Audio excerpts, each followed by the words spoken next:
And welcome to Gaming Fix. I'm Frank. And I am Mello from Mello 007 Hangout. And this is Daryl from Critical Pop. And today's show is going to be a little bit different. Instead of me asking you how you got your game on, I'm going to ask how you get your game on. And the difference is basically like what are your go-to games that you really have enjoyed? Anything nerdy basically. Just give you a little bit of time to pontificate on your favorite nerdiness, and yeah. So we'll start with you, Daryl, especially since you're giving me the wide eyes. So that's a good one. Maybe either that or you're just waking up. Not intentional whatsoever. I don't know if I put this in the favorite. It's a bit of a different category, but comfort zone game for me this year has been Bloodborne. No matter what, I can jump into Bloodborne and immediately get the feel of it, and just no matter what I'm particularly doing, I'm having a good time. And it's not common you find that in many games. One of the reasons Bloodborne is so great to complete start over and over again, that it has a basically concentric circle map where it is sprawling from a center, and as you go out further into the environment, you unlock little shortcuts that feel so extremely satisfying to unlock, because you just basically hit like this too tough section.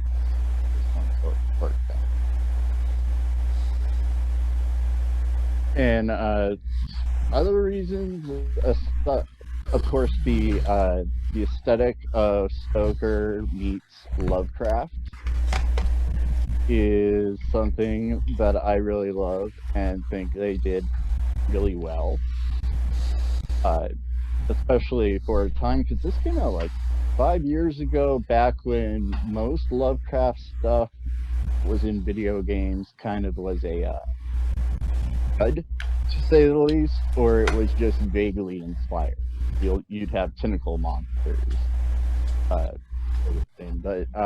Bloodborne really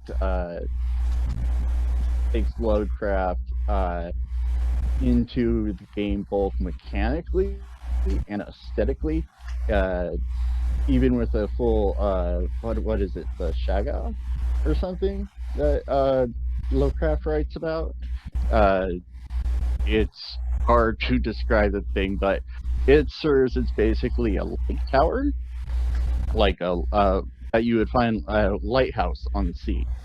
And when you look at it, the creature lights up, and from that light, you gain a status called Frenzy. If that bar fills up, it takes almost all of your.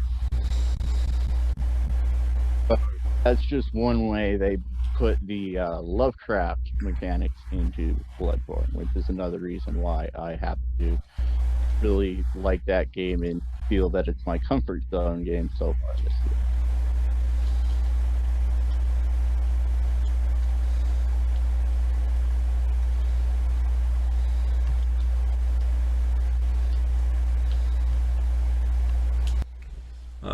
Is that it, Daryl?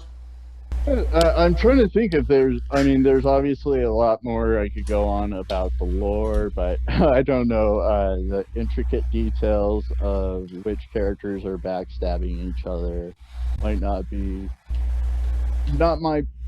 not be my territory, because there is a YouTuber called Vati Vidya who does it. He's British. He's got an amazing accent, like that just is so smooth.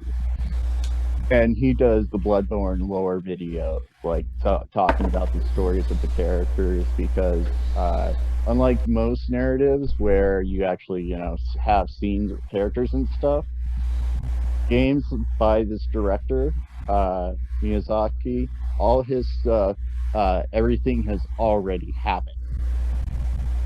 So you have to pick up the story through the lore descriptions on the items, as well as where certain monsters and characters are, and things like that. Is that one of the bigger reasons why you enjoy the game as well? Because I feel like you're very much of a person who's very deep into the story.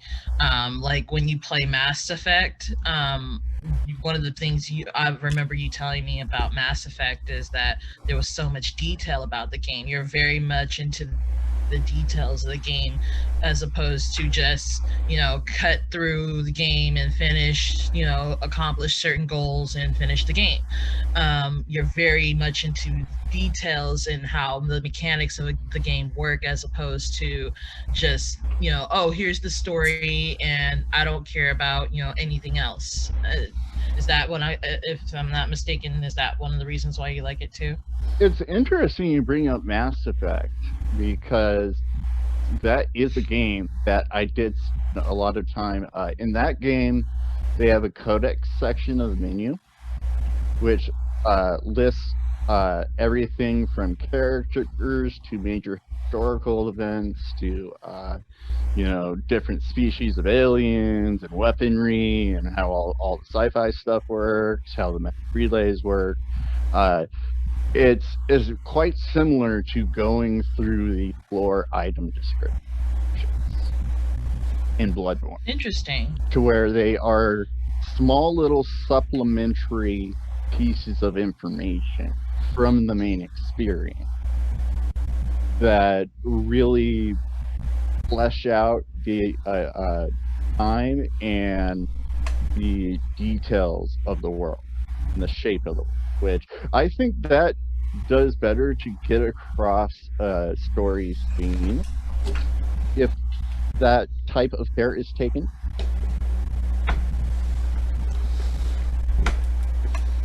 Okay. So then, yeah, because so then my next question would be, why would you have picked Bloodborne over Mass Effect? Because I know Mass Effect for you for a while was something you talked about with me in the past, and was very much something you were into, and you were and I would have totally gotten into it if I had a console at the time, but I didn't. So the big deal with Mass Effect is from the end of the third game, which was remarked as one of the terrible endings to ever happen in video games. There's a hilarious joke called Marauder's Shields, which shows one of the enemies like being shot towards the end of the game. And so the community named him Marauder's Shields and said he died to prevent trying to stop you from seeing this terrible ending. But I wouldn't say that's exactly why I fell out of love with Mass Effect. I would say it was the release strategy of Mass Effect 3's DLC. Which, to go into it, one of the things is that they did a day one DLC that included one of the most important characters in the entire series. Like, so in the series, there's this ancient alien race that everyone assumes is extinct, and everyone's like, oh, they built everything, and you get to actually have one of these Protheans, is what they're called, on your team in the third. Well, that was an extra $10 if you wanted to play that. An extra $10, really? An extra $10. And then there were 3 more DLC. In this case, it's just the kind of hype behind Mass Effect had fallen for me. So all of these DLC packs that came out with super important information about the entire universe and the story of Mass Effect, and were wrapped up several key story elements, were just launched a year after the game came out, when I was way beyond playing. Got it. Okay. So Well, that's one of the reasons I fell out of love with it. Other than that, it would be the EA's handling of the Mass Effect ooh. franchise in general. They put out a not really sequel, but they put out a game called Mass Effect Andromeda, which is in the same universe, different galaxy, and it is just such a terrible game. Story wise, graphics, like how textures render, just everything about it is just bad. Well, I'm so sorry to hear that about Mass Effect, that it fell out of favor with you, but glad to hear that Bloodborne is a go-to for you. All right, so Mello, what's one of your favorites?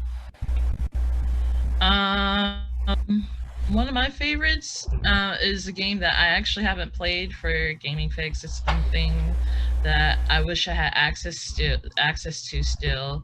Unfortunately, I don't know if we could actually get it on the PS4 or not, but it was a game called Champions of Norrath. And I loved playing that game on the PS2. It was one of my favorite games to play. That was how I my game on when I lived in Bakersfield and didn't have anything else to do except go to work, or cook or clean. But that game got me through like so many depressing moments, and so many moments when I wanted to actually just, kind of be by myself, or be alone. I loved playing that game. It was so fun, and the reason why I really loved it was because of the aspects that really appealed to me about a game. Like, I love hack and slash games. I don't know what it is about hack and slash games, but I love being able to hack and slash an enemy, run up and like just do stupid amounts of damage. I love doing that. I don't know what it is about it. It just makes me feel good. So, and It then does. It really does. I can think of so many games where the only thing that feels good about them is the hacking and slashing. right, like for some reason it's kind of like it's very cathartic. That's what it is. It just feels so good to do that. It just feels like this little release of dopamine or serotonin happening in you every time you kill an enemy. And then another reason why I liked it was another incorporated this aspect of like a medieval era and fantasy, and that you were on a quest, and that it was kind of like a dungeon crawl, but you were also fighting through various different levels of the game. You were fighting through like different levels of a forest, or different levels of a cave, or different levels of like the desert even. Unfortunately, I was unable to finish the game because I lost my PS2 in a move. So yeah, that can suck. By the way, I just sent you a link that is several alternatives to Champions of Norrath that they have available on the PS4. really, Yeah. oh, I'm super excited about that. I'm totally gonna play something like that to stream. I can't wait to do some more streamings. I want to play something super fun like that again. I'm even wondering if Champions of Norrath may be one of the games that's available on the PS4 as According not a remake but a remaster. So according to they haven't done it yet. Oh, okay. That's what I was. Okay. That was the search. It was Champions of Norrath, PS4, and it's like, here are games like Champions of Norrath for PS4. I'm like, oh, okay. Well, that's something. Well, I'll definitely be looking those up. I'm so interested in playing those. But another reason why I liked playing the game was because it had this aspect of like RPG. you were playing it. It was like you were playing an action RPG, and I love RPGs. I like being able to specialize your character and being able to build your character as you go and play through the game, and make them into a much more fleshed out character that ultimately makes the game that much better for you as a player. That's what I love about that's what I loved about Champions of Norrath. It incorporated all those aspects, and um, I'm so excited to know that there are games like Champions of Norrath out there, and I'm looking forward to playing those games soon. Maybe you guys can catch me streaming them on the PS4 soon, very soon. I think I had Champions of Norath. I'm not sure. Yeah. During that thing that we don't talk about. Yeah. I really don't like self-store. You shouldn't give them money. I'm done. No, so Champions of Norrath is a game I don't know if I have the right game, but I think it might be part of the EverQuest franchise. It is. And I actually have an EverQuest roleplay book that I have yet to read or go through. I should just I have this huge stack of books that I'm looking at right now that I posted on Facebook. You can probably find it on Mello 007's Hangouts on Facebook. That yeah, I have this huge stack of books that I found almost a month ago, and I have yet to go, and books that I ordered on Amazon, and I have yet to read any of them. And I don't know what it is. I don't know why I don't read them books. It's not that I'm not interested in them. I bought them for a reason, or I took them for a reason. It's just I don't know. Maybe I need to hear the reading. That might be it. Time. Yeah, that plays a factor. It's not just free time available. It's time to be able to set yourself aside and actually read. Enjoy the book. Are you able to read in a car, or does that not work for you? Generally, I don't mean while driving. I'm not trying to get you murdered. Yeah, that's what I'm like. Wait, why would I? A long time ago, I saw a bus driver doing that. It was weird. It was only during stoplights. But I thought it was the weirdest thing I'd ever seen in my life, and it was kind of bad. I wouldn't do it at freaking stoplights at all. I wouldn't do it while a car was in motion. Right. Well, no, I'm talking about at stoplights. Unless I'm a passenger. Even then, see, I have problems reading in a car. I'll try, but every once, at a certain point, I'll get dizzy. Yeah, same thing with even on my phone. That'll happen. My mom gets the same kind of thing, but she actually gets motion sickness if she reads in a car, and it's weird. I've never had that happen. Maybe I don't know. I haven't tried it as an older adult now that I'm in my 30s. Yeah, I did it one time to myself, and I had to get out of the van for a minute. I didn't have a vomit. I just needed air. Once I had air, I was fine. But it was a bad thing, so I don't. I've read on buses and stuff, and I do read, but the smaller the vehicle seems to be a problem for some reason. I'm not sure why. But yeah, as far as when you can read, it's just if you're comfortable. Yeah, I think what would be really great if I could get my my car stereo fixed at some point is if I could get a subscription to Audible, because there are some books that are on Audible right now that I need to read in order to. Oh, I thought you were talking about reading. You're talking about listening to well, radio shows. Well, no, Audible also has books you can read. Yeah, I understand. I know that's the term they're using. It's just it's not really. It's cool. A lot of people do it, and that's fine. It's just reading is reading, and having someone read to you is something else. Oh, that's kind of. But thank you. It's actually a way I do read. Okay. Well, I mean, I'm sorry that you see that. your original thing you were talking about was reading books, and you switch subjects. So Okay. that's all I'm saying. But just because a book is in a digital format doesn't mean that you're not still reading it. It does. Okay. That's an interesting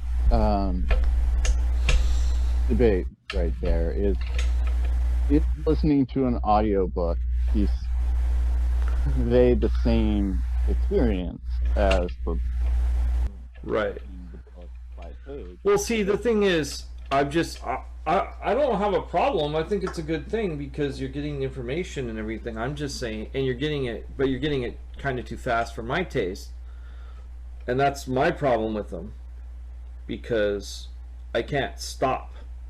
You know what I mean? Like if I'm reading, I can stop, close the book, go do something else. If I go move around, then they're still talking. But I'm just saying they're not.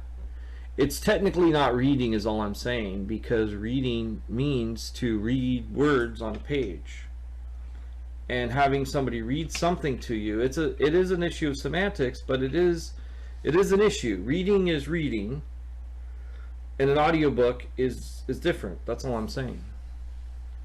And there's nothing wrong with what I'm saying. It's a true statement.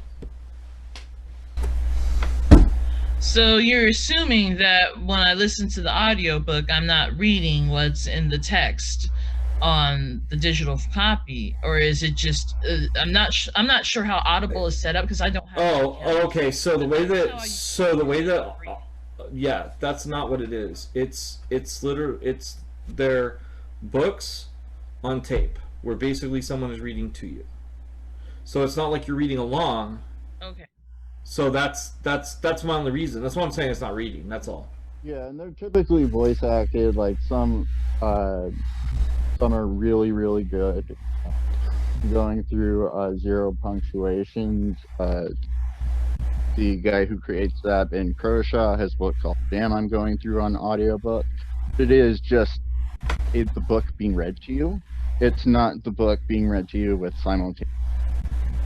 Right, and absolutely, like getting access to the to some of the great novels that way is fine. All I'm talking about is just the reading or not reading. That's it. Okay. But as far as sorry, I didn't mean to jump. yeah, no, that's fine. But like as far as reading your books are concerned, and like because that's what you really originally were going to do. Like I said, I used to read all the time on the bus, and I can read anywhere pretty much. My biggest problem is starting reading because if I haven't started a book, then I just haven't. I just don't like it takes me a minute to like go, okay, I'm gonna read this book. But once I'm reading the book, that's what I'm doing, and so it's kind of a different thing. For me, but as far as where I'm comfortable reading, because like I know some people are like I want proper light, I want to be comfortable, I want all these specific things when I'm reading. But like me, I've read out in the middle of God and everything, just like at a 7-Eleven or something. Like I think I used to do that when I was homeless, so I would read a little bit. So it just depends on what are your comforts, what do you need in order to read, and then being able to determine how you can do that. I think what would help if I did Audible is if I got the book, a copy of the book, along with listening to what they're reading. Would that still count as reading along then? Yeah, that's still reading along. But the only thing I will say is that, like for me, I would never do that because that author is faster than you read, generally. That's true. And that would drive me crazy because, like, to be trying to read something and then to hear something being off just a little bit, I'd be like, nope, I'm done with this guy. You know, you know what I'd like to hear is the author actually reading the text as they wrote it, because they have in mind how things should sound, how they how it actually. That's what I would like to hear from the author, and I think that would be a great way to pitch Audible too. I think that would be good. I think that obviously there's a lot of classics that would no longer be that wouldn't fit that category. Oh, Like, you know, you're not going to get Shakespeare, obviously, oh no, No, we're not. no, or Samuel Clemens, or even Robert Heinlein at this point. Uh, no Mark Twain. no, Aw. no Mark Twain. Um, I think I think that sounds good. There's some people though that I'm guessing they're really prolific authors, but I don't know how. Like, I'm not sure George R. Martin would be an amazing author to listen to. Oh, he doesn't have his stuff read. He doesn't read his own. He has this guy, Roy Dotrice, read. Oh, okay. Roy Dotrice, like, is very polarizing. So you either love him or you hate him. But because he does a lot of accents, you know, he's very much acting all of the roles. Oh God. But he also has a unique, I think it's a Scottish accent. I'm not sure. He actually was in the show. He was in season 2, the dude who lit the fire that blew up all the ships. Oh, okay, he used the Dragonfire. Cool. Like one of the pyromancers. Nice. But yeah, but there are other authors that are good to grab their books. In particular, sure. I went through H. John Benjamin. I'm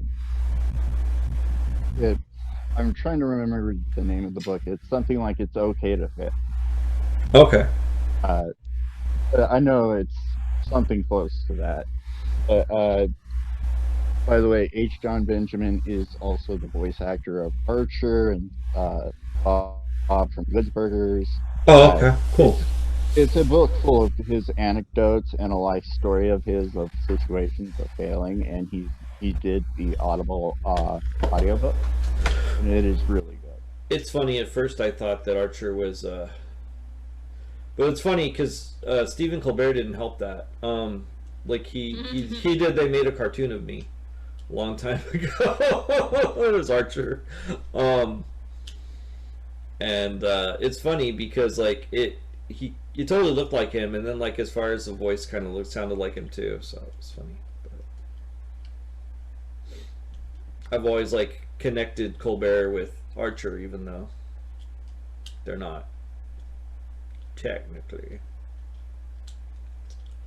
But anyway, as far as reading goes, I think any way that you can get some reading done is good. I'm just trying to think, like, because, like, for me, I'll like read whenever I have time, and it's possible. Like even on treatment days, I could probably read, because not on treatment day when I'm doing the treatment, but when I wake up, as long as I don't wake up like, you know, ridiculously late like last night, but any other time. Or whenever I could have woken Right. It's okay. The important thing is, you know, what you do, I did. up. Yeah.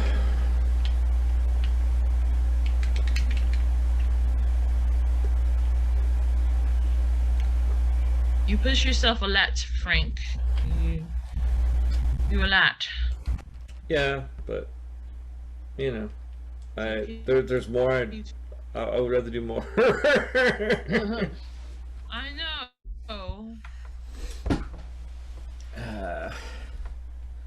If I had my druthers, I'd wake up, I'd lift my weights, I'd eat properly, get my 3 shows done per day, and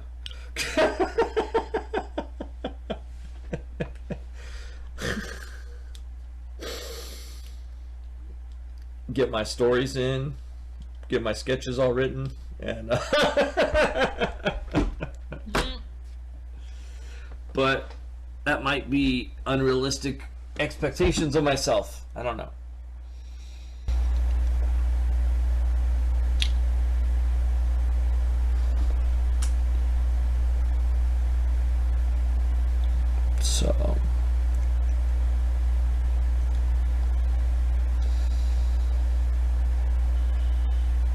So but yeah, that's my go-to.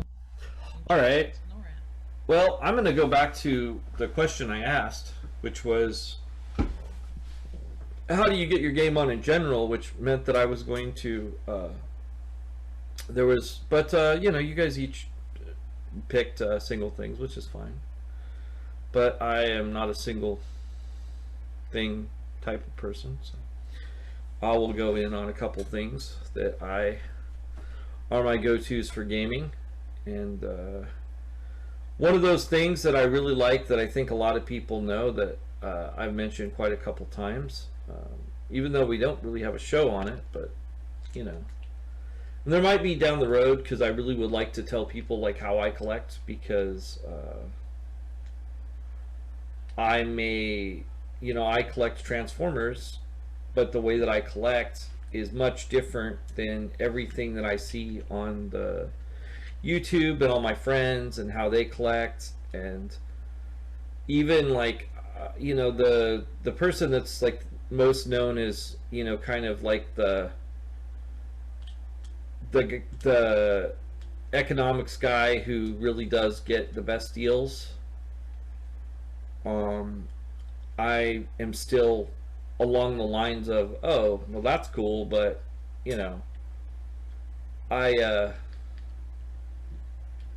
can get better deals, and I know how to bargain too, but it's also where I'm starting is much cheaper. But I like to collect Transformers, and it's funny because I had Transformers when I was a kid. I had never had any of the good Transformers right away, and that's probably how I learned, basically. I was given GoBots when I was a kid, and that makes sense to a degree, because like people think, well, GoBots were the cheap Transformers, but what they don't understand is that GoBots was actually available first in the United States. So that was the first show that you actually saw, was GoBots. That's the first show I saw. Really? Really, yeah. Huh. But the thing about GoBots, which is really interesting, is besides like Leader One, Crasher,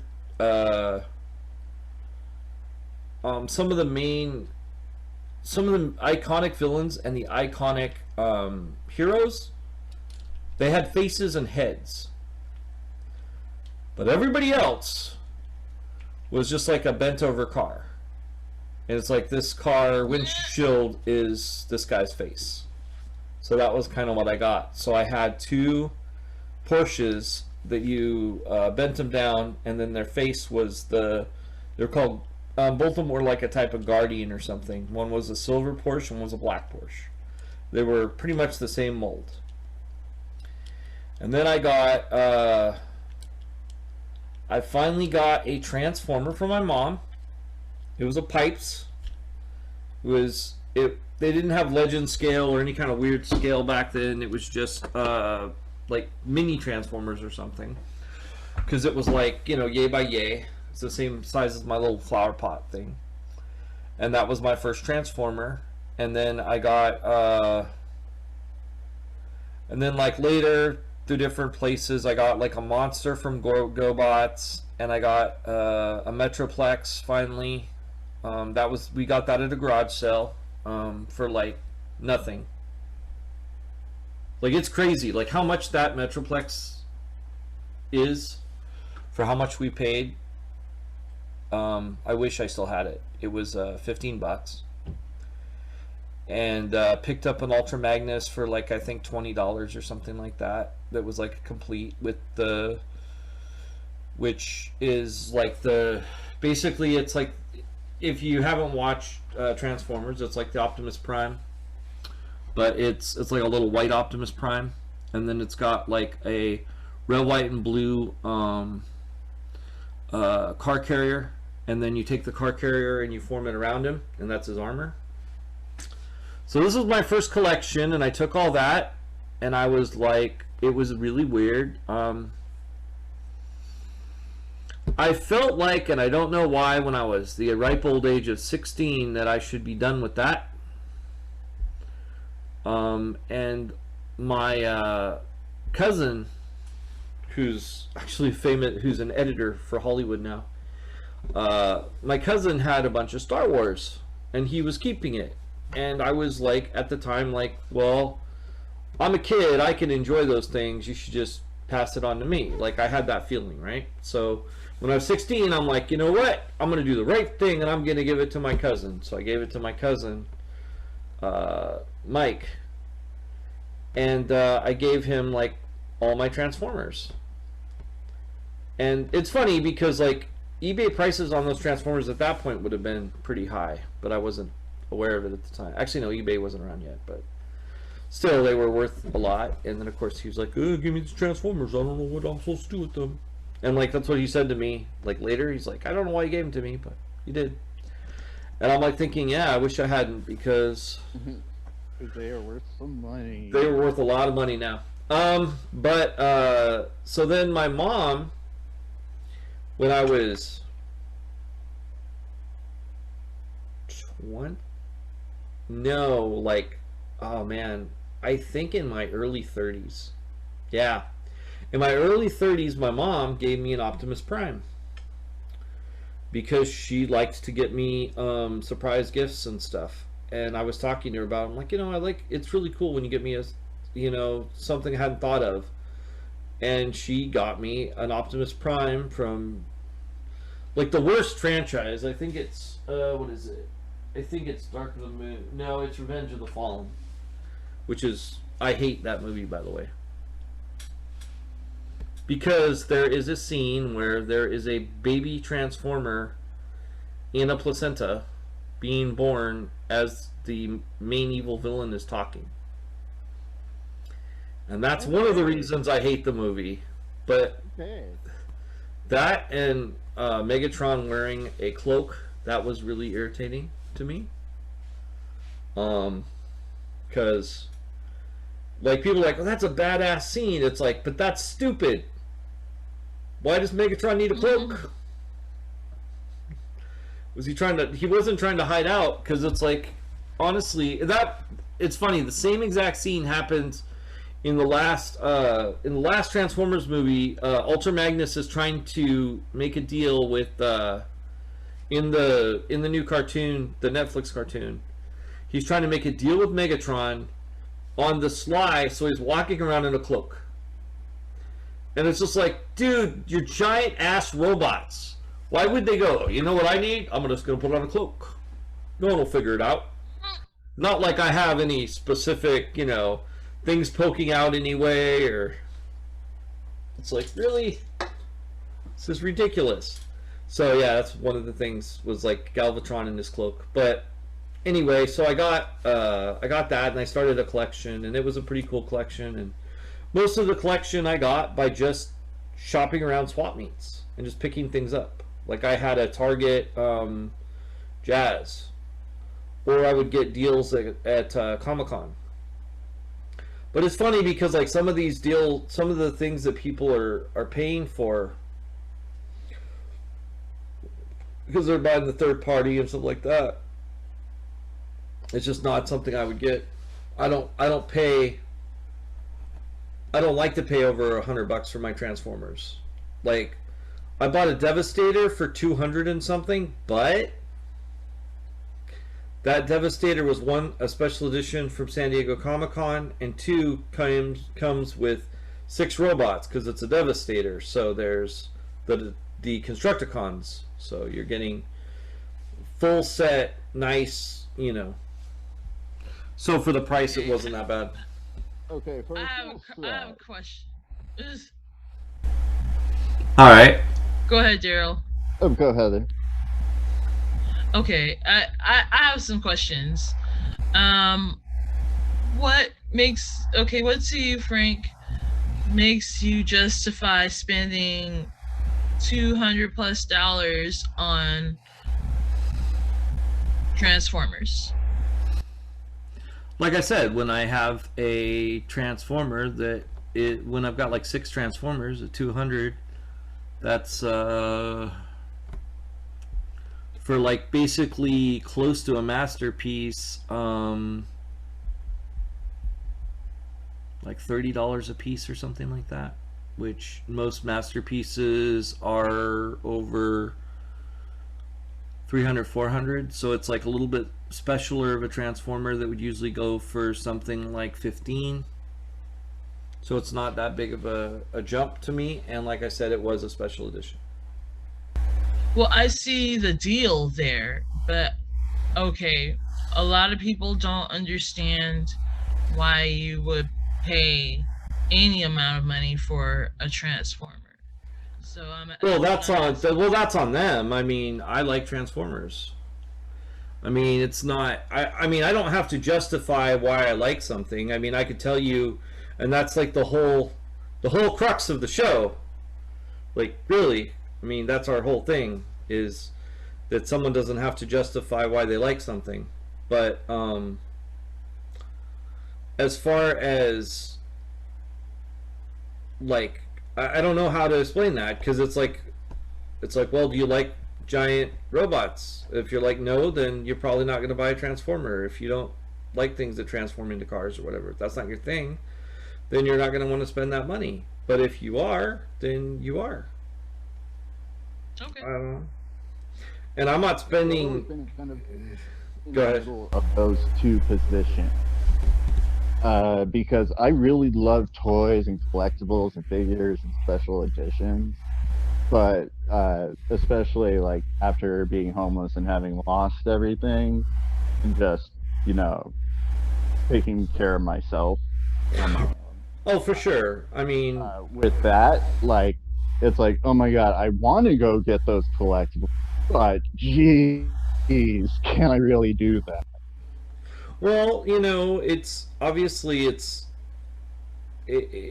anytime that you're collecting something, you need to, you're gonna look at your needs unless you're being dumb.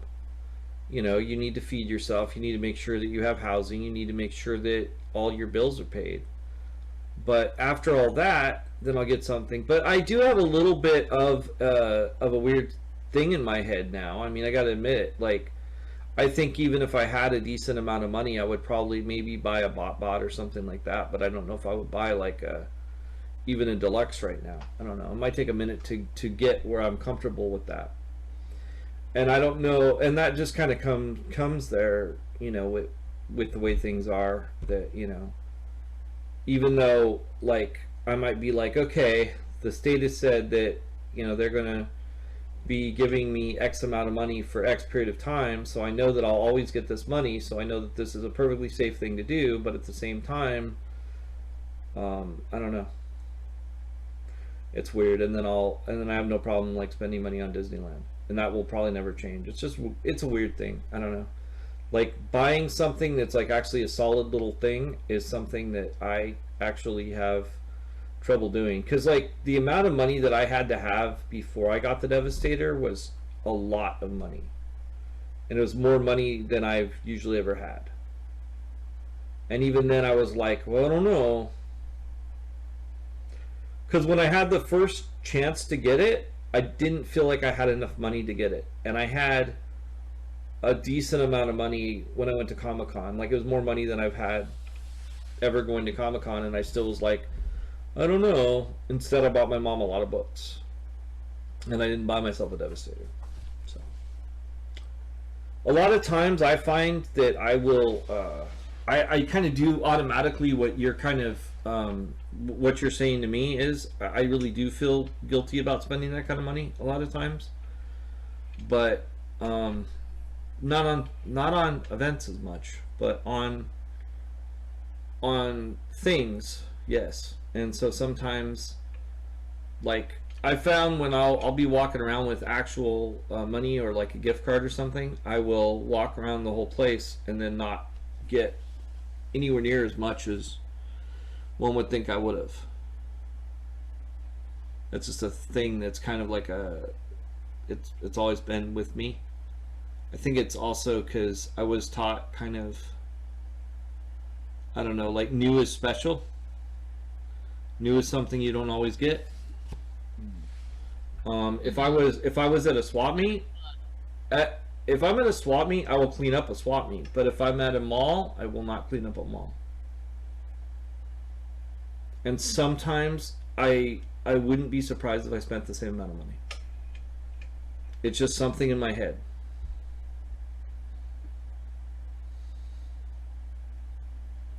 Because, you know, we used to garage sell. And that was pretty much how we shopped too. That's how we got stuff. Selling is a huge, like, just window into deal. Right. You just have to look for them. Right. And like knowing certain things and having like my dad teaching me like the thing of how much is everything in this box, as opposed to, yeah, I know you want to sell this to me separately, but how much for everything? And if they want to count it out, you walk away. Because the whole idea is you're trying to get the whole box. And if they're gonna, because if they like sit there and they count every D&D item that they were selling for like $10 off cover price or whatever, then they're gonna, then there's no deal. You're not making a deal really. Even if they give you a little bit of a cut, if it's not enough, it's just like I'm gonna go then. And then I learned like that there will be other deals. And so sometimes my cupboard is completely bare because I'm like, yeah, I really want that, but I'm not getting that until the deal comes. And that's just the thing. I don't know. It's weird. We ended up talking about books. We ended up talking about deals during this thing. Let's see. What else was I going to discuss besides Transformers?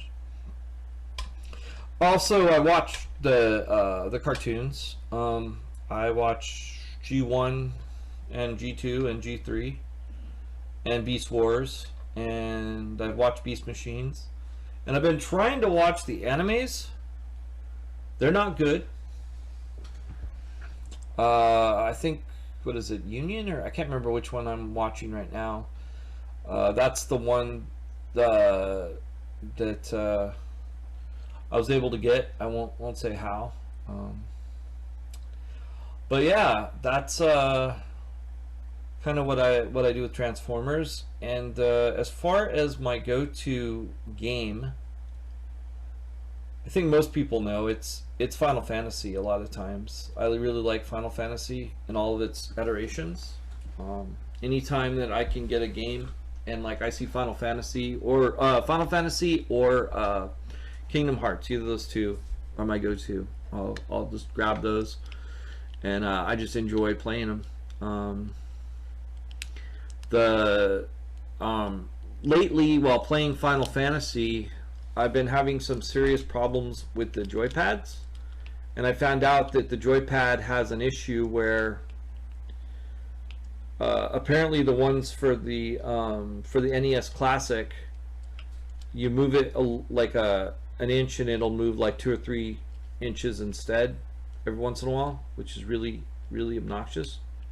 So it's hypersensitive. It's hypersensitive, yeah. That really sucks. That can make that game unplayable. Right. So, but we've been playing it for, a while, and I'll see if I can keep playing it. Yeah, it can be rough, but I'll never forget. I went and I got the remaster 10X on Amazon. I ordered it, and it showed up. And I don't know what I was. It's weird. I'm not sure.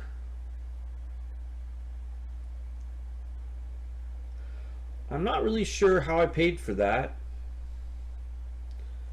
I'm guessing. Well, it's weird because so this is when my mom was. I guess I was probably just. I must have just because I was taking care of the banking at the time. I guess that's what it was.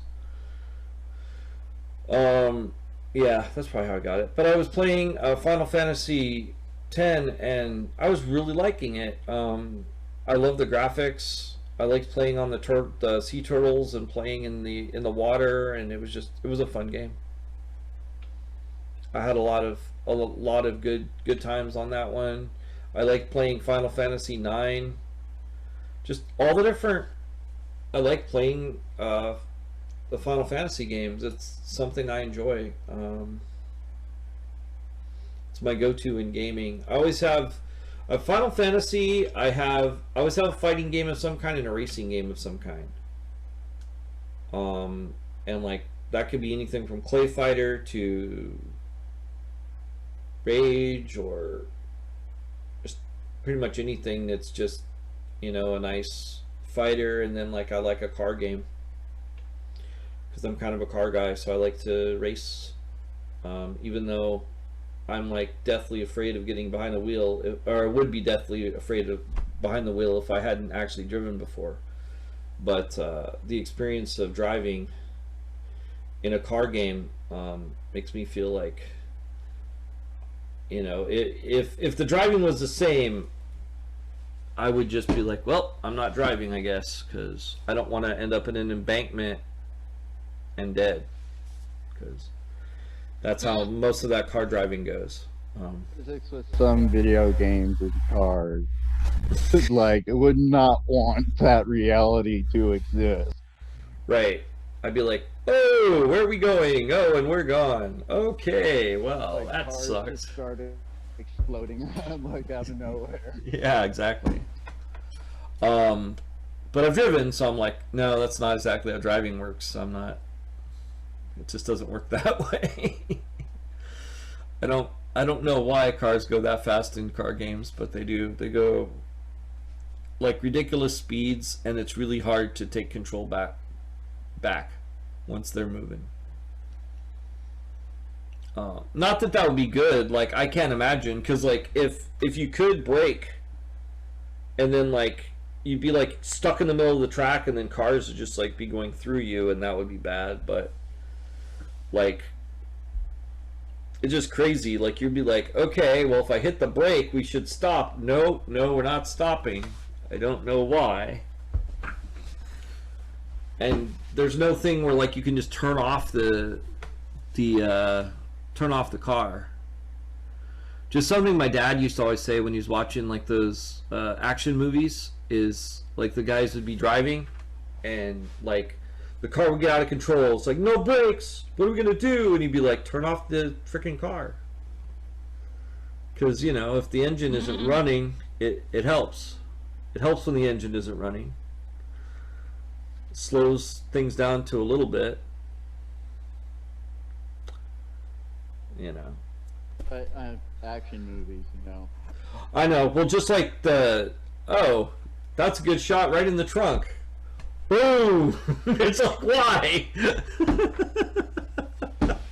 What did it hit? It hit the trunk. Even if it was a spark across the gas, it might light if there was a gas leak. I don't know. It would still be a fire. It sure as shit wouldn't be an explosion. So I don't know. It gets weird. My next go-to is I like to read, and one thing I really do enjoy reading is graphic novels, and so I'm really excited reading the Hellblazer stuff that I got. I like Garth Ennis; he's really good. And I watch Preacher too, and I read Preacher. And I really enjoy Hellblazer. Hellblazer is really cool. If you don't know what Hellblazer is, because well, you might have seen the series because it was called Hellblazer. No, was it called? It might have been called Constantine. I think it was called Constantine again. I don't think it was called Hellblazer. But the TV show called Constantine, or the movie called Constantine, which is really very little to do with Hellblazer, but I can't say anything bad about that movie because it got me to read Hellblazer, and I really enjoyed Hellblazer. But it's just funny because Constantine, he's like American, he's in LA, just all kinds of things that just aren't the case with Constantine. Constantine is British and lives in Britain and is a mage that smokes a lot and has a definite attitude, because he's just like basically like British thug that knows sorcery. And his family is cursed, so it's pretty cool. So yeah, so that's everything that I like to do in gaming. There's other things, but we don't have that kind of time. And you know, I'll be honest, we use this to burn off time, and I think that we've done enough of that. So we're gonna go into topics for the day. And I know that Heather, Mello Cello 007, you've got something for us. Actually, I definitely do. You know, I've been thinking a lot about all the games that we play, and a lot about how the games that we play actually use a lot of randomization and probability, and how that's generated. And it turns out that a lot of it is generated, of course, by randomness. But how do we get that randomness? We get that randomness through what are dice. And I was wondering, you know, how did dice actually come about? Why do we use dice? And well, of course, you know, we use dice for that exact reason of, you know, wanting to get randomness into our game. So I mean, that's one of the big reasons why we need our games to be fair. And in order for the game to be fair, there needs to be that that bit of randomness, for probability to actually be accurate. So, you know, dice, from the research that I did, die have actually been used for countless centuries. And the research I did was on encyclopedia.com, and it comes from an article, or from the database Cengage. And the background of dice, they're basically implements that were used for random numbers. Like I said, you know, that's why we use dice, or you know, back in the day, what known as were instruments known as the oldest instruments in gaming. And typically the dice that we use right now are cube shaped, and they're marked with like 1 to 6 dice, and they're marked on each of the on each face. And of course, these markers are opposite to each other, add up to equal 7. So the one-sided die will sit of the six side, and the 3 side will be opposite of the 4 side of the dots. So the history of dice, though, is really interesting, I think, because dice all sorts of different things, from gaming to divination, and there's been evidence found in Egyptian tombs that suggests that the civilizations used them as early as 2000 BC. So dice have been used for, like I said, countless centuries. And then there's other data that shows that other primitive civilizations throughout the Americas also used dice, and these were usually made of ankle bones from different animals, and they marked these animal of these sides, and they were likely used for magical devices or to predict the future. And then the ancient Greeks and the Romans, they used dice made of bone and ivory. The dice of these cultures were made in numerous shapes and sizes, whereas, like I said, the modern day cubical dice that are originated in China and have dated back as far as 600 BC, were most likely brought over from Europe by Marco Polo, and this was during the 14th century. So, dice were typically designed um, with uh, with the hope of uh, using small scale until the 20th century, and it wasn't until about I'd say around the 20th century that plastic became the major technology that was used to manufacture dice. And this helped dice manufacturers to produce mass quantities of dice in a cost-effective manner. So over the years, there's been various patents that have been developed by manufacturers that have been given the grants to develop dice. But generally speaking, dice are there's all sorts of different dice, from gambling dice, which are very has sharp, very high cut edges that can give very accurate precision high rolls. Not necessarily high rolls, but they give very specific fair rolls that are accurate. And whereas there's other dice like children's gaming board dice, which are rounded for safety reasons for children, so that they don't choke on the dice or anything like that. If they're swallowed, they can easily just come throughout the system. And there's also there's also the poly-sided die, which we typically use in gaming, such as the 20-sided die or the D20, as well as D8s, D4s, and such. And these are usually used in, of course, fantasy role play and whatnot. And then board game dice, like backgammon or Monopoly, Parcheesi. They also use the type of dice that we were speaking about earlier, which is the 6-sided die. And there's no reason to judge a die based on its size, color, or anything like that. But there's so much I could go into about dice and their origins, and like how they're made. Like, it's interesting how they're made, but we're gonna leave that for another day. Actually, I have something I wanted to show you guys, because I was like, this is pretty cool. Yeah.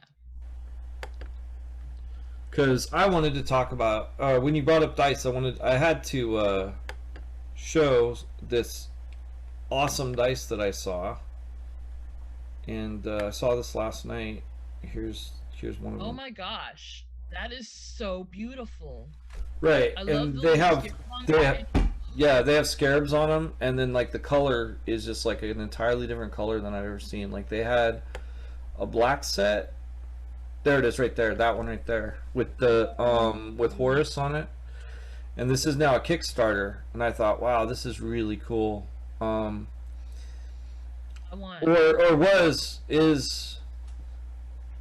had a Kickstarter at some point in time. Because if you're listening to this, you're like, yeah. So, actually, I think the Kickstarter ended at time of taping. It's like gonna end sometime today, I believe. But this is really cool. I figured I'd tell them that they reached out to us and said, "Hey, I noticed you like this, like our page," and I was like, "Sure, I'll like your page, because it's they got some beautiful pieces. We like. They got some beautiful pieces. They got that one. Oh, there's a red one. Oh, the red black looks nice too. Ooh. So, Wow. there's no wish list for Kickstarter, but maybe down the road they'll have these on Amazon, and if they are, then it's definitely on Frank's wish list to get the red, blue, or black. Either one of those would be really make me happy. They look really cool. But yeah, so I wanted to share it. Why are you not stopping? Stoppy share. There we go. All right. So Daryl, did you have something or? Nothing at the moment. I'm still kind of caught off guard. All right. Well, let me go into something, and then you can think about what you got. Sound good? Yeah. All right. So this is from both History.com and Wikipedia. Though video games are found today in homes worldwide, they actually got their start in research labs of scientists. In 1952, British professor A.S. Douglas created the 0x0o, also known as noughts and crosses or tic-tac-toe, as part of his doctoral dissertation at the University of Cambridge. And in 1958, William Higginbotham created tennis for two on a large analog computer and connected an oscilloscope screen for the annual Visitors' Day at the Brookhaven National Laboratory in Upton, New York. So, yeah, I thought that was really interesting. And as far as tennis for two, that it, like, I thought it would be designed more like Pong, but it actually wasn't. It's weird. It's designed better than Pong on an oscilloscope, like in my mind. Because the way that it works is he created a baseline and then put a like a little line between it. So in other words, just like tennis, where you have like the net and the field. So it's actually, believe it or not, more 3D than Pong, which is kind of surprising that being the second game ever created. I think I do know the game you're talking about. It's like done with the dials, right? Yes. And this one, wasn't this a military project? No, this was it was a game that was done specifically for a Visitors' Day kind of thing. Oh, it was a bit okay. Let's see. It was done by a physicist. He designed the game in 1958 for display at the Brooklyn National Laboratory's annual public exhibition. And after learning that the Government Research Institute's Donner Model 30 analog computer could simulate trajectories with wind resistance, he designed the game and then displayed it on an oscilloscope. And then they played it with two custom aluminum controllers in a few hours, after which he had technician Robert V. Dovrak built it over 3 weeks, and the game's visuals show representation of a tennis court viewed from the side. Which is like really surprising to me, because that's a better game than Pong in my mind. Right, because the ball actually goes over the middle. Right. Actual. It's a 3D game. Actual table tennis. As opposed to just a ball going back and forth. So that's really interesting. And I know we've had we have a wiseacre that comes by every once in a while, known as Chip. He hasn't been by in a while, and by a while I mean like years now, because of the COVID. I guess it's been a year really, but anyway, he hasn't been through. But basically, he was talking about how people run Doom on their heater controls and stuff. So this is kind of the early version of that, and the first time that this was done. So it's kind of crazy.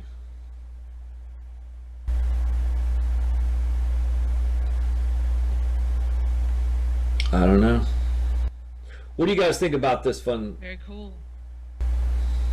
See, this one I'm always hear about or see it on documentaries that cover like the first 20 years of gaming Mm-hmm. or video games, particularly relating to supercomputers and the funding that came from the military. I don't know if it was directly into any of these projects to make monitors.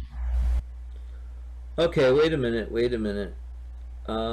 Maybe you might be right. This is a little weird because it says as the head of instrumentation division, Higginbottom was a bachelor's degree in physics from Williams College and had previously worked as a technician in the physics department of Cornell University.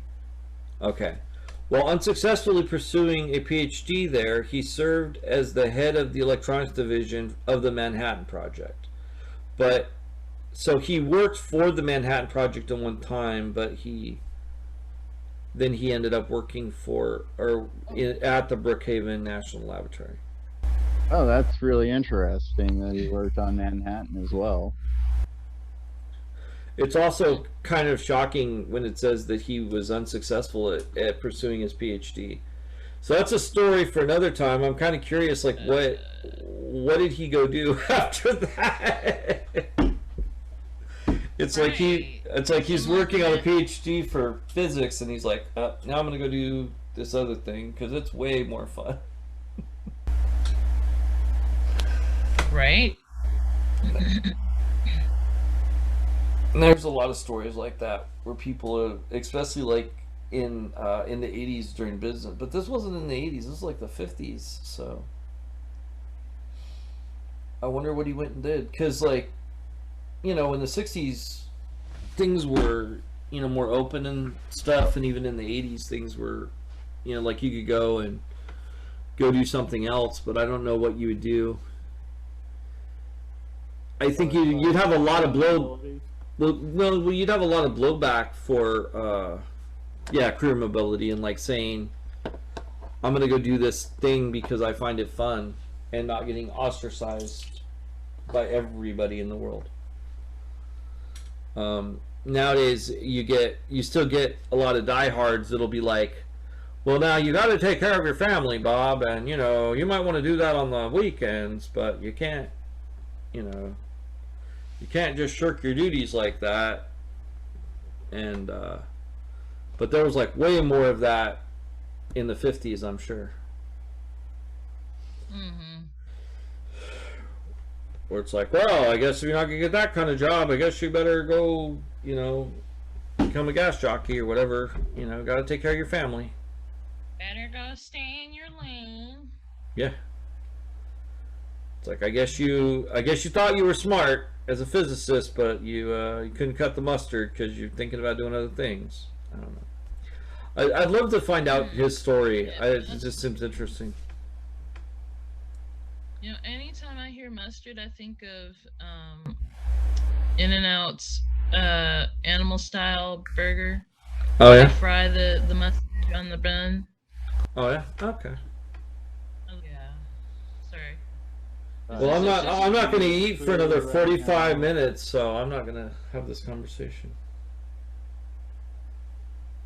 Oh. Because I don't want to eat all the Doritos. Oh, okay. Trying to be nice. Hey. Now I do Those are- want In-N-Out. I know, those are our Doritos. That's why I said I'm going to try not to eat all the Doritos. That's what I said. Okay, so I think we can make In-N-Out happen after the show. Yeah, you can go to In-N-Out all you want. I don't know. You don't want In-N-Out?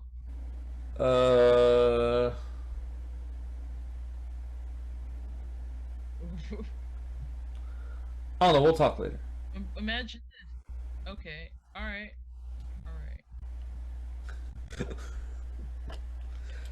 All right, so yeah, and he created this computer thing. But now I'm wondering, like, what happened to him?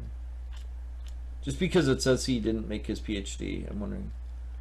Yeah, like, did he just maybe he just wound up giving it up and pursuing the entertainment thing?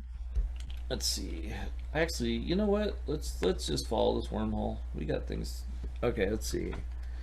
He took a position at Brookhaven. Okay, as the head of instrumentation to Brookhaven, created a game. The game is credited with being one of the first video games. It was such a hit that he created an expanded version of the 1959 exposition. This version allowed the gravity level to be changed so players could simulate tennis on Jupiter and the moon. He never patented Tennis for Two, though he obtained over 20 other patents during his career. He became a game designer. That's what happened. So he totally makes sense, so we would look into him. Mr. Higginsbottom. Yeah. That's pretty awesome. Yeah. This is like, video games are better. Yeah. Which is awesome, because, like, I mean, like, if you could take somebody out off of the Manhattan Project and turn them into a gamer, I think that's amazing, actually, quite frankly. Right. I mean, if I had a time, if I had a time machine and I could make him a gamer before he did the work on the Manhattan Project, that would be cool. Right. And then if it was like, oh, we don't have nuclear bombs, but we have games. I'm okay But with what that if, future. Right. I have a feeling we wouldn't have the games if he hadn't gone through the nuclear, training to get, stuff. Well, yeah, because he probably wouldn't have been exposed to the oscilloscope and some of that stuff. It's kind of an interesting thing that way, but that's always been like my MO when I was over at ROTC, which I don't think they have anymore, but it used to be. It's on the job training, and they have all kinds of different things. And this particular thing was video. This was where I learned all my video production stuff. And because they had a community, because cable used to have access, and so I was doing that. And the fun thing is like just the ideas that I came up with listening to the lectures used to make people go, what? But it's just like I just like, oh, could you do that? And she's like, yeah, you could, I guess. Because there's like, just you hear these different systems and you're like, wow, that'd be cool, because you could do like a cheap version of this or that. Like you could do some cheap animation on there, or you could do some things like that. And so I can't even remember the specifics of them, but so it's like that kind of thing. It's like he had access to this instrumentation and he's like, oh, what if I played a game with it? That was cool. What if I made other games? And that's what I did. And I think that's created really cool. $1 billion industry. Pretty much. Yeah, exactly. And then and people will be like, well, you should have patented that. It's like, I don't think he lost as much money about that as people would think. Probably not. I mean, be a bet to make. Yeah. I mean, he had 20 patents. And He which knew what console? he was doing. What? Which console did you say it was on, Frank? The oscilloscope? The oscilloscope?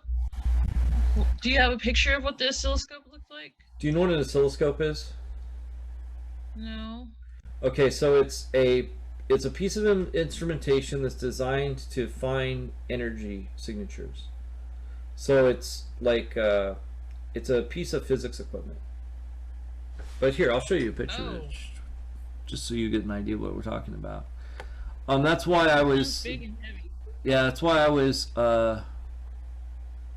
putting it or explaining it to you guys. Let's see. Can I get a? Oh, good. There's a picture of it. Nice. All right, here I'll show you guys what I'm talking. What it is. I think you know what it is, Daryl, but I'll still share it. Let's see here.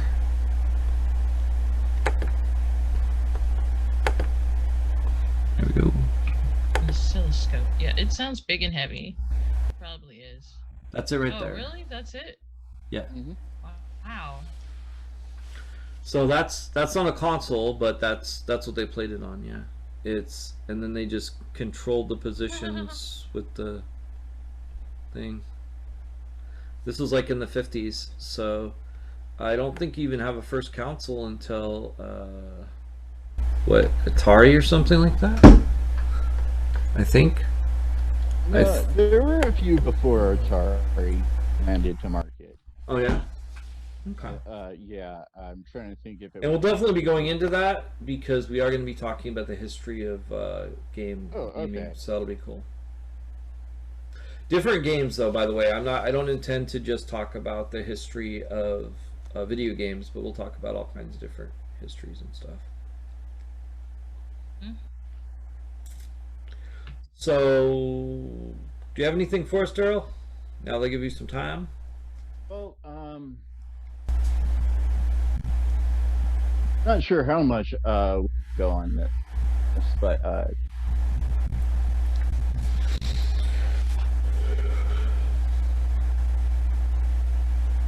okay, I want to know from both of you, what is a franchise that is extremely popular that you disliked on?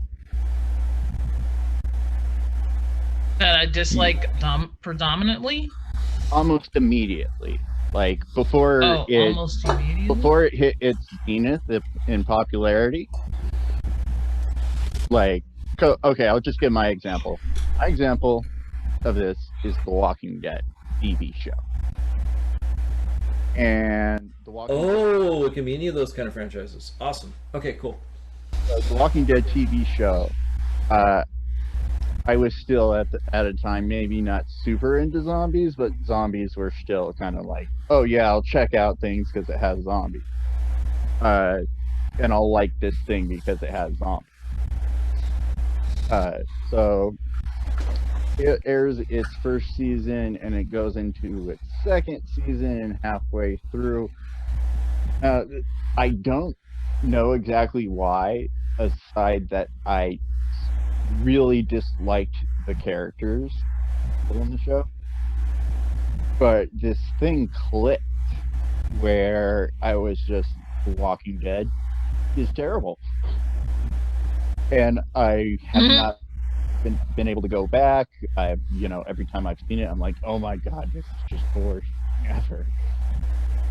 And so a franchise like that, which everyone gets accolades to, that you happen to very early on, I'm gonna step away from this. Yeah, I feel let me Dead. Oh, okay, we're both talking about Walking Dead. Go ahead. I'm sorry. I'd love to chat. How are you doing today? I'm doing fine. Good to hear. Let me know if you need anything. Will do. So that happened. Okay, go ahead. Yeah, so I wanted to just say that I was really enthusiastic about Walking Dead when it first came on and watched it religiously for the first, I'd say, 2-3 seasons.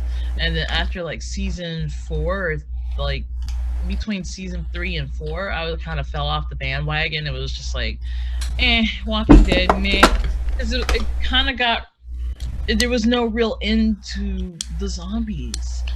And there needs to be that end. There needs to be that into like there's gonna be something, like there needs to be some kind of hope that things are gonna get better, and it just keeps getting worse and worse and worse. And it's not just like the zombies are worse. the people are getting progressively worse and worse and Mhm. worse.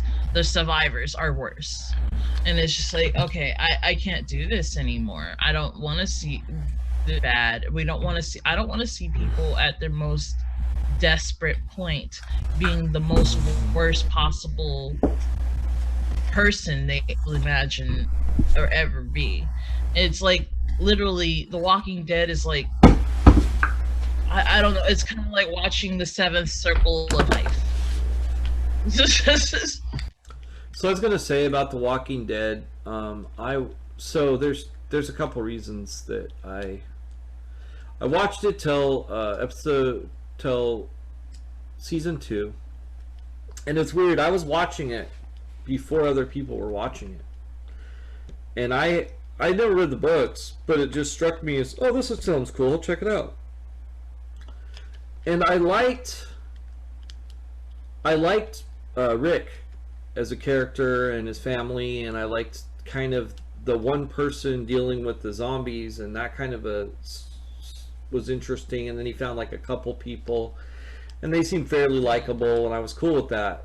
And now, like with Negan and all these other, well, I'll just say it, assholes, I don't find myself too excited about it. Dear to them.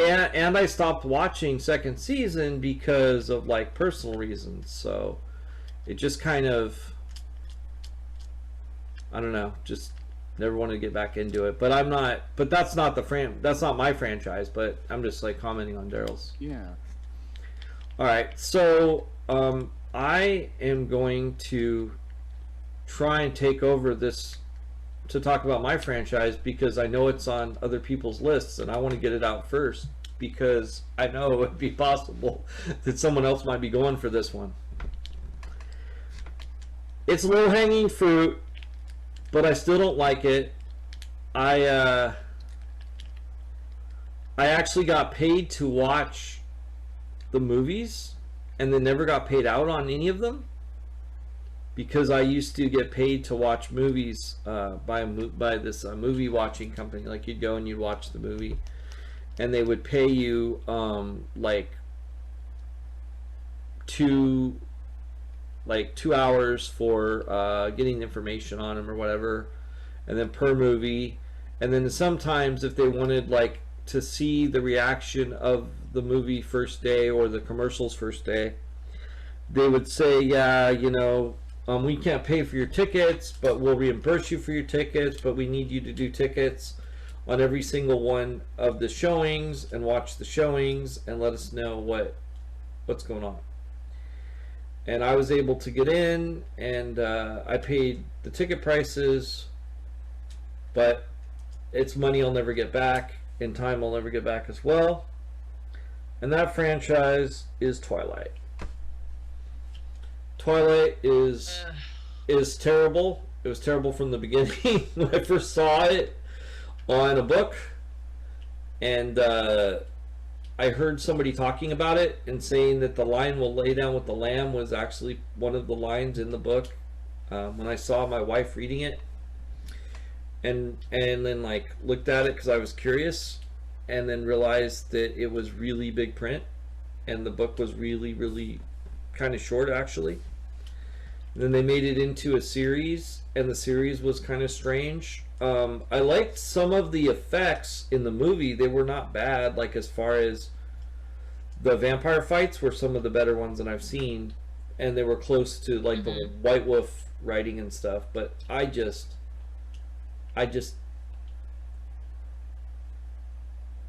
it's my least favorite franchise that I can think of. Maybe there's something else, but it is really bad, and it just really is terrible. From the glowing vampires, I liked how they did werewolves, because werewolves was kind of a little bit like that, sort of, where it was like playful and fun, and I like that because that reminded me of my role-playing werewolves and stuff, but it still didn't feel anything like you know, a Karen meeting or something from White Wolf, which I think is much better, or you know, as good as Underworld, which is a much better franchise. And by much better, I mean, like, you know, one is towards the sky, the other one is, you know, in the ground with sewer rats and stuff. I do not like Twilight. Twilight was really bad, and it's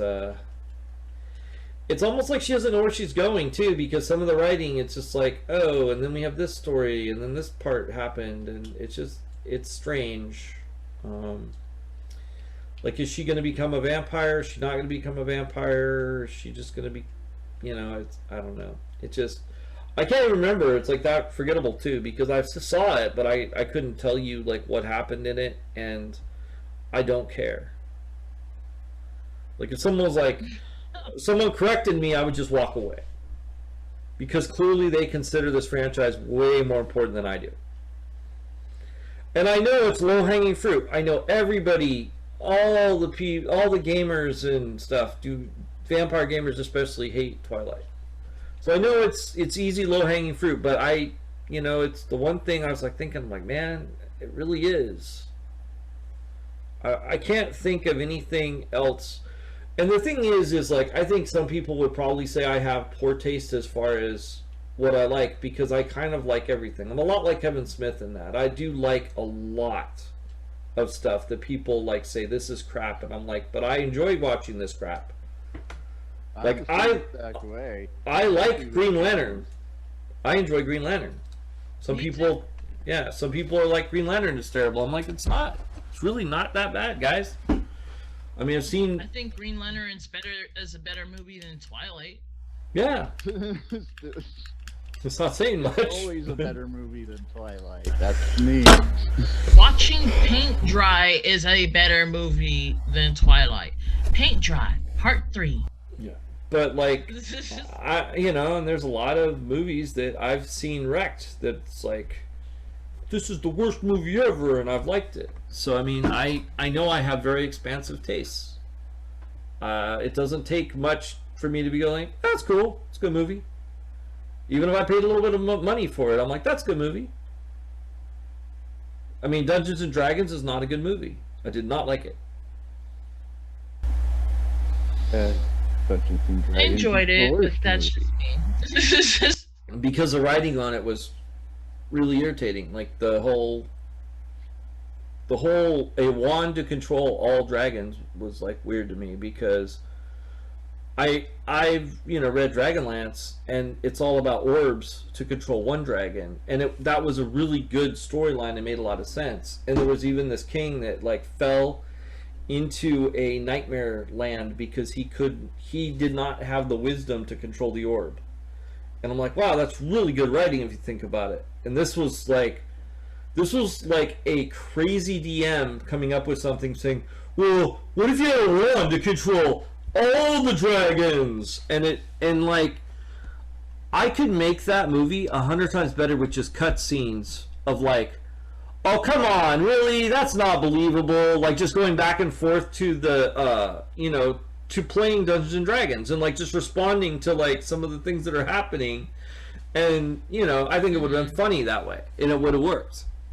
Because then it would have been like, this is over the top. This, you know, let's have these players call them on this. It's like, what? This is really happening? Oh, there's a boulder. You have a beholder guarding that cave. Wow. Okay. Jeez. But no, it's really. But yeah, Twilight is my answer. That's the point. Because and like I said, I'm giving my credentials of movies, because there's movies that I would list and people would be like, "That's really bad. You like that?" Yeah, I liked that. You know, there's some movies that I didn't like, but they're not that many, honestly. And I've never like been like foaming at the mouth mad that somebody had me watch a movie. I will put myself through Holiday Special just to mess with people and watch it. Oh my, really? And that thing is god awful. Like, god awful. Not even. I couldn't get through 5 minutes of it. Not even I'm that much of a masochist, Frank.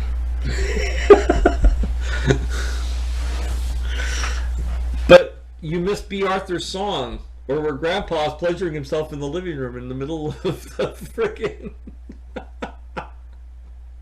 Because you don't know what it is. He's like watching this thing, right? It's like this little ballerina moving around, and on this box in the living room. But like then you go to the thing, and it's like you got the Wookiee going.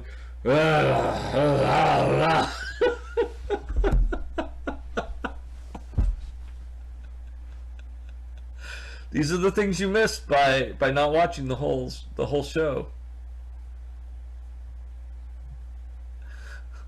I couldn't. But the thing is then they pulled the cartoon and they pulled Starship, not Starship, Jefferson Starship off of the copies because they don't want people watching that cartoon because it's actually good, I guess. So most YouTube versions don't have that, and they don't have the they don't have Jefferson Starship doing a song. I don't know if that song is good. I know Jefferson Starship is really good, but I know that, you know, if they tried to make a Star Wars song, it might have been awful. So anyway, I'm done talking about how bad Twilight is. What's yours?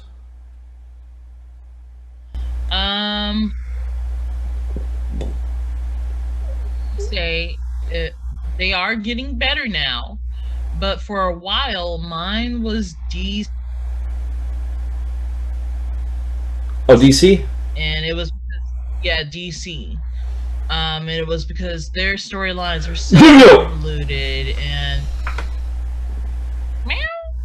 Anyway, yeah, their storylines would get so messed up and just like, wait, why is this way? I can't even make sense of this, and what the?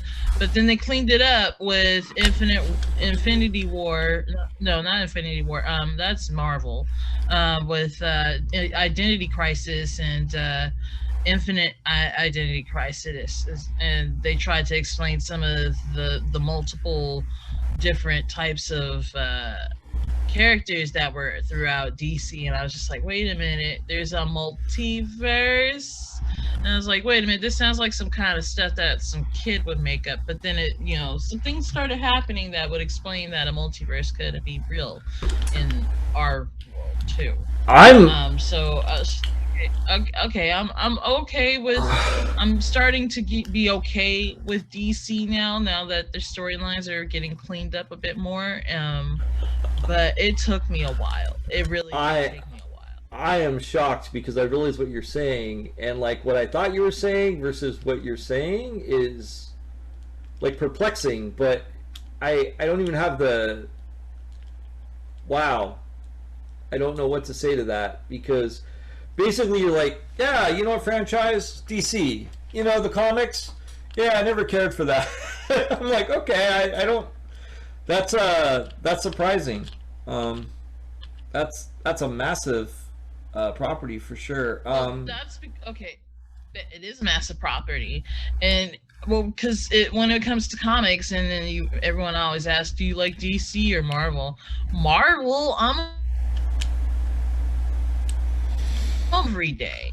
Because Marvel's got better storylines, but you know, DC's got edgier characters, but you know, I like Marvel better. I think DC just tries too hard. They got a bunch of yuppie characters, and these yuppie characters have all these, you know, messed up issues now because, you know, they're trying to highlight the issues that are going on in the world and like with people now. So now I think, you know, they're trying to change their tune to appeal to a wider audience.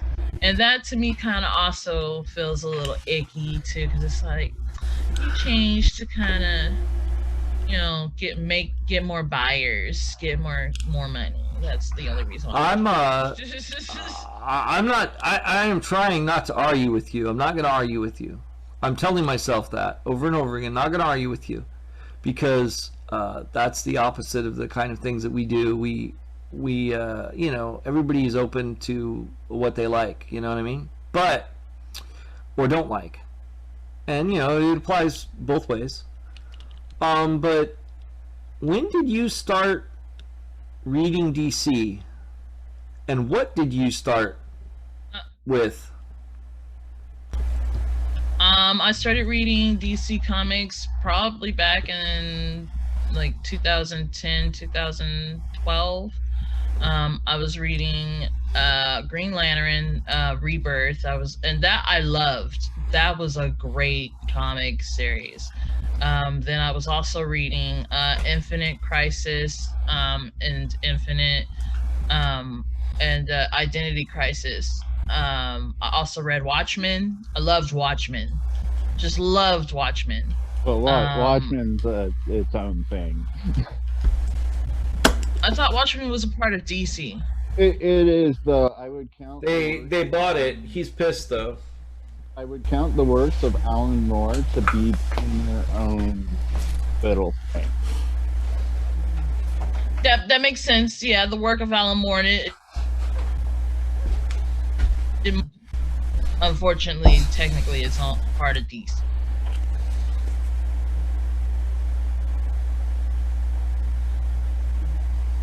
Meow.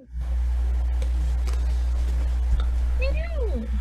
It looks exactly like the copy I had when the movie came out. Yeah, so this is one of the things, as you know, I lost in the storage, and when Xander gave me all of the Hellblazers, I also ended up getting this Watchman here, which I'm pretty happy about. Nice, very nice. But as far as DC, that's really interesting. I don't know. Well, I'm starting to like them a little more now. Okay. No, and They're less on my do not like list. And that's fair. And I'm not. One thing I was gonna say though is if you do like the Crisis of Infinite Earths, you should watch the DC TV versions. They've had a couple. They had a Crisis series that they ran. I want to say last year or the year before that, where it was Crisis. They've done Earth X. People were really mad when they did Earth X because Earth X talks about the Nazi superheroes, which people were not down with. Oh no. Even though it's just like a different idea and stuff, it's just like Elseworlds and things like that. I mean, the thing to me is like DC is so big as a franchise, so it's like always hard for me. Like someone's like, "Do you like DC?" I'll be like, "Well, you know, I like this about DC. I like this about Marvel." And they're like, "But I asked you," blah, blah, blah, blah, blah. And I'm like, "I'm not being put into your little box." If it okay, DC, but certain things or certain aspects like Watchmen, I do like. Green Lantern. What else? Who else do I like from DC? There's but and feel more connected to than DC characters. So that's why I always chose Marvel over too. Well, like, and thinking about it, before, DC didn't have as much integration. Like, I think they had like Static Shock. They had they had Black Lightning. And before the show, like, there was not really a story for Black Lightning. Now there's like a really good story for Black Lightning, but back then it was just he was one of the Justice League and you didn't know much about him. And I don't know, they might have started him in the 70s, I don't know, but like in like I just remembered, like, I'm like, you know, it's like people were asking about Justice League and I'm like, you know, I think there was a black guy in it that I remember who would like had a lightning bolt on his on his shirt. There was also the Native American that would get bigger. Yep. What happened to him? Well, he's like in superheroes. Apache Joe? Something like, oh, probably PC. That's probably what happened to Apache Joe, and his. I mean, depending on his design, like you could do it, but you would. Careful. Eagle feather head hairdress, I believe, and like rinse repeat, you know, G.I. Joe look of or Chief Strongbow from WWE or any of those. You know, one of those Native Americans that, you know, they were pretty much making engines. Mm-hmm. And yeah, the whole ah wah wah wah kind of full, you know, all that kind of Native American thing where you know, all Native Americans believe the same thing and all their words are interchangeable. Like, I don't think it was his name wasn't Apache Joe. That'd be a horrible name. But it was like something like that. It was Chief something. And then when he get bigger. I am entirely blanking on it. Yeah. Yeah, me too. Someone want to correct us? Go ahead, fill us in. Yeah, but like you know, I'm saying, and I think I'm absolutely right on that, is that it was probably not. It wouldn't be acceptable today, so they don't make comics of it. No. And I think some of the new comics will probably they'll correct that, or it'll be a main character in that. But yeah, I thought that just like I'm excited. I won't say what episode I'm on, but I'm excited watching Falcon and Winter Soldier. In that, right now, in theory, you have the two main people in the Avengers. Actually, if you think about all three of them, the three main characters in the Avengers in the Marvel Universe right now are all African American, which is kind of crazy, cool. Because you have Sam Wilson, who is the heir apparent to Captain America. You have Brody, who is now, since he's War Machine, but basically War Machine is the heir apparent to Iron Man. And then of course you have Nick Fury. Right. So it's kind of cool. I think that's kind of neat. But yeah, but I think that definitely would feed into that. Like, I can't, and maybe I'm wrong. Maybe there are some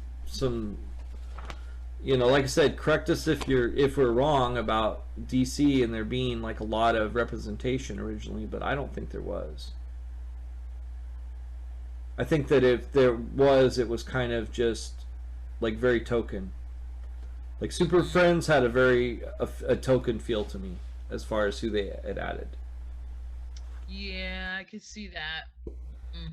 And then there's kind of a tokenism. Go ahead.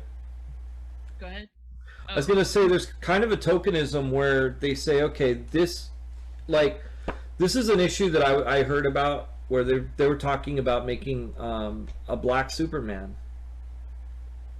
And they're like, but this would be the reality of that Superman. People are like, well, why would it be like that? Why couldn't it just be like a black Superman? And it's like, but the thing is, you can't have, okay, this is an African-American Superman, but he's never experienced anything like the African-American experience, because then that's what, besides, you know, making him painted black, you know, in African-American colors now, I mean, what does that really change about the character? How does that make that an African-American Superman. I mean, what are your thoughts on that, Heather?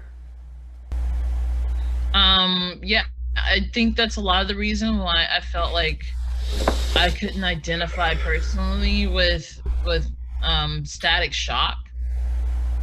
Representations of Static Shock that I didn't necessarily identify with, and I felt like I hated Static Shock for that reason, and I felt like he was a token in that sense. Like, okay, yeah, I get he's the main character and that, you know, he's supposed to be the hero and everything, but there's a lot of different things about this character that I'm not sure I myself want to embody or want to go ahead and actually celebrate as a Black superhero. And then touching on what you were saying, Frank, in regards to the tokenism with that seems apparent with trying to paint a Black Superman there. Yeah, I could see that, you know, how it would be super disingenuous to paint Superman black, and it'd be like blackface for Clark Kent. For Clark Kent. It's like, Yeah. okay, so then if you're not gonna give him the black man experience, then why isn't, who's to say Clark Kent isn't just putting on blackface? You know, that's not acceptable. It's cultural appropriation to the max, and it's really just awful to even think that someone would want that for a character. The whole point of having the character there is for, you know, this character is not representing who I am as an African American person, or as someone who is any other color than white. Then why am I watching this? But then, like, if you take it to an extreme, and this is a thing I'm not like. At the end of the day, Superman is not white. Superman is an alien. Right. So then, if he goes through the African American experience, does he even have that really? Because, like, you know, he could really slam somebody. Like, they'd be sitting there messing with him, and he's like, you know what? I'm done with this, and then just like fly off and not have to deal with them. So I don't know. Well, you know. Okay, I was thinking, how would you introduce Black Superman? Like, the only way that could realistically be done is if, you know, Superman as a Black person, or as on the planet, Martha and Kent and Martha would have to be revealed. They would be like, oh, this child is a Negro. We're not going to take him in. Let's drop him off at the Negro orphanage, or drop him off with the maid. I doubt that would go over well. It's just. I think there's other ways you could do it. Like, just have him. You could have him. You know, end up at a nice with a nice Black family that, you know, took care of him. And treated him well, and then he just had to deal with the outside, you know, stigmas that everybody does or whatever. But the thing is, you just kind of have to start it all over again. And then the question is, like, how do you, if you do that, I think it could be done, but I don't know that it can be done by just putting it in a movie. I think it could be done, like, if they did it in a Marvel way, I think it'd be very effective. If they did it, we start here. Like, we start in a situation where it's like, okay, so this is taking place on Earth such and such. So now we know this is another version of Superman. Don't come to us and bug us about that. Just, these are the stories that we're going to tell. They're going to be from, not Earth X, because that's the one that has Nazis in it, but Earth, I don't know, 39. And you know what? If you're a fanboy, you want to correct me and tell me what's on Earth 39 and how that won't work, feel free, but I'm just going with Earth 39 today. But, like, and you did that, and you said, okay, on Earth 39, this is what this Superman went through, and you actually had, like, this is the one time when, you know, he got arrested, And like you have storyline like that because if you're being questioned or something, and imagine if you had that much power and you had to let it just happen because you knew that it would be bad for your family, you knew that it would be bad for, you know what I mean, it would be, and you might kill these people. So you have to deal with that that whole thing of being an African American in America and having the power to just utterly murder these people that are giving you trouble. But you can't do that because if and from what I understand, that's a lot of the experience too, because you know you have to bite your tongue a lot, and so I mean there's definite stories that could be there, and I think that if they want to tell those stories, then I'm down. But if they want to just reboot it and say, okay, this dude's black and he's playing it and he's gonna talk a little more jive, but this is your Superman, then I'm not down. I don't think that's a good story, and I don't think it's worth my time. That's what you call a token. That's what you call cultural appropriation and exploitation. Right. Like exploitation. That's horrible. Yeah, like Blackula. Even though that stuff is fun to watch, it should have never been made. Always make me feel really weird because it's like, I know they're funny, I know they're great. You know, there shouldn't be a problem here, but there's problems. There's problems. Mm-hmm. Like even Faux Show, which a lot of people like to watch. And I've actually known some people that have enjoyed, what is that called? Is that Warriors? Is that what he's from?